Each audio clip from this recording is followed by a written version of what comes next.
दोस्तों, खाना खाने के बाद उनकी टट्टी कैसे बनती है और हमारा खाना पचता कैसे है? हमारा खाना पच रहा है या सड़ रहा है कैसे पता करें? दोस्तों, एनर्जी से ही हमारी पूरी बॉडी काम कर पाती है और एनर्जी हमें मिलती है फूड से, और डाइजेस्टिव सिस्टम की मदद से ही हम फूड का एनर्जी में कन्वर्ट कर पाते हैं।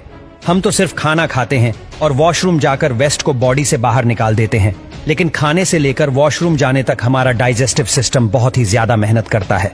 और इस वीडियो में हम यही देखेंगे कि डाइजेस्टिव सिस्टम काम कैसे करता है। डाइजेशन तो खाना खाने से पहले ही शुरू हो जाता है। जब हम खाने के बारे में सोचते हैं तभी हमारे मुंह में पानी आ जाता है। वो पानी नहीं होता है, उसे सलाइवा कहते हैं। जब हम खाना चबाते हैं तब दांत की मदद से हम फूड को छोटे छोटे पीसेस में ब्रेक कर देते हैं और साथ ही खाना और सलाइवा मिक्स हो जाते हैं। हमारे मुंह के अंदर सलाइवरी ग्लैंड्स होते हैं जो सलाइवा बनाते हैं और रिलीज भी करते हैं। सलाइवा में कुछ एंजाइम्स होते हैं जो कार्बोहाइड्रेट्स और फैट्स का डाइजेशन मुंह के अंदर ही शुरू कर देते हैं, और सलाइवा की मदद से खाना सॉफ्ट और स्मूथ हो जाता है, जिससे ये फूड पेट में आराम से जा पाता है। इस चबाए हुए खाने को बोलस कहते हैं और जुबान बोलस को गले में ढकेल देती है। गले में दो रास्ते होते हैं, एक लंच का रास्ता और दूसरा पेट का रास्ता। अब बोलस को यहाँ से जाना होता है पेट में, पर दो रास्ते होने की वजह से बोलस लंग्स में भी जा सकता है और पेट में भी जा सकता है। अगर बोलस लंग्स में चला जाता है तो दिक्कत हो सकती है, और यही काम आता है एपिग्लॉटिस। एपिग्लॉटिस दरवाजे जैसा होता है जो हवा की नली पर लगा होता है। वैसे तो एपिग्लॉटिस हमेशा ही खुला रहता है, लेकिन जब हम खाना खाते हैं या पानी पीते हैं तब एपिग्लॉटिस बंद हो जाता है, और तब खाना या पानी हवा की नली में नहीं जा पाते हैं, और इस तरह बोलस फूड पाइप में आ जाता है। फूड पाइप को ईसोफेगास भी कहते हैं। फूड पाइप 25 सेंटीमीटर जितना लंबा होता है, और फूड पाइप अंदर से इलास्टिक जैसा होता है, और इसी वजह से फूड पाइप बोलस को पेट में ढकेल पाता है, और सलाइवा की वजह से बोलस बिना अटके फूड पाइप से आसानी से गुजर पाता है। फूड पाइप के एंड पर कुछ मसल्स लगे होते हैं जो फूड को यानी बोलस को वापस फूड पाइप में जाने से रोकते हैं। इन मसल्स को LES, लोअर ईसोफेगास स्फिंक्टर कहते हैं। जब LES रिलैक्स हो जाते हैं तब बोलस पेट में आ जाता है। पेट में पहुंचने के बाद बोलस की पिटाई शुरू हो जाती है।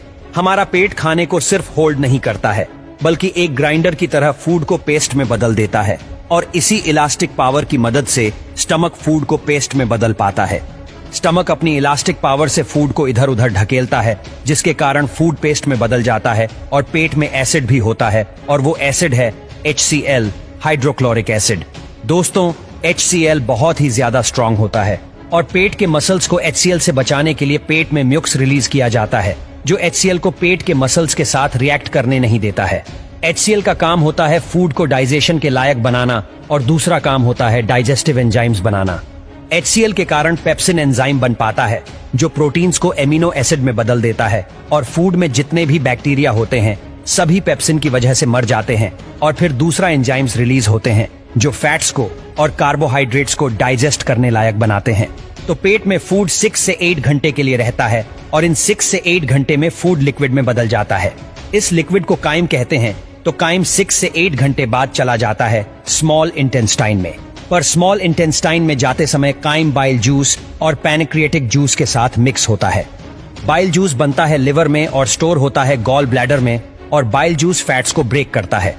बाइल जूस कलर में ग्रीन होता है, जिसके कारण काइम का कलर भी ग्रीन हो जाता है, और पैंक्रिएटिक जूस में अलग अलग एंजाइम्स होते हैं जो कार्बोहाइड्रेट्स को ग्लूकोज में, प्रोटीन्स को अमीनो एसिड्स में, और फैट्स को फैटी एसिड्स में बदल देते हैं। तो इस तरह विलाई की मदद से हम फूड से एनर्जी ले पाते हैं। स्मॉल इंटेस्टाइन से गुजरने के बाद काइम चला जाता है लार्ज इंटेस्टाइन में। लार्ज इंटेस्टाइन तक आते हुए काइम से लगभग सभी न्यूट्रिएंट्स खून में चले जाते हैं, और इसीलिए काइम का कलर ग्रीन से ब्राउन हो जाता है।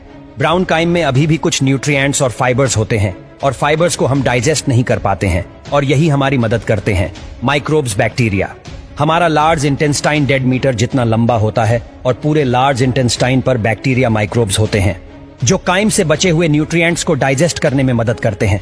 लार्ज इंटेस्टाइन के एंड तक पहुंचते हुए काइम से सभी न्यूट्रिएंट्स और पानी निकाल लिए जाते हैं, और अब ये काइम बदल जाता है स्टूल में यानी टट्टी में, और लार्ज इंटेस्टाइन में ही स्टूल यानी टट्टी पर म्यूकस रिलीज किया जाता है ताकि टट्टी आसानी से बाहर निकल पाए।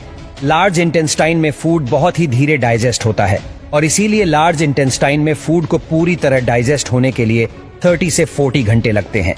फिर 30 से 40 घंटे बाद स्टूल चला जाता है रेक्टम में, जो कि टट्टी को स्टोर करता है। और जब रेक्टम भर जाता है तब हम वॉशरूम जाकर उसे खाली कर देते हैं। तो इस तरह फूड डाइजेस्ट होकर बाहर निकल जाता है।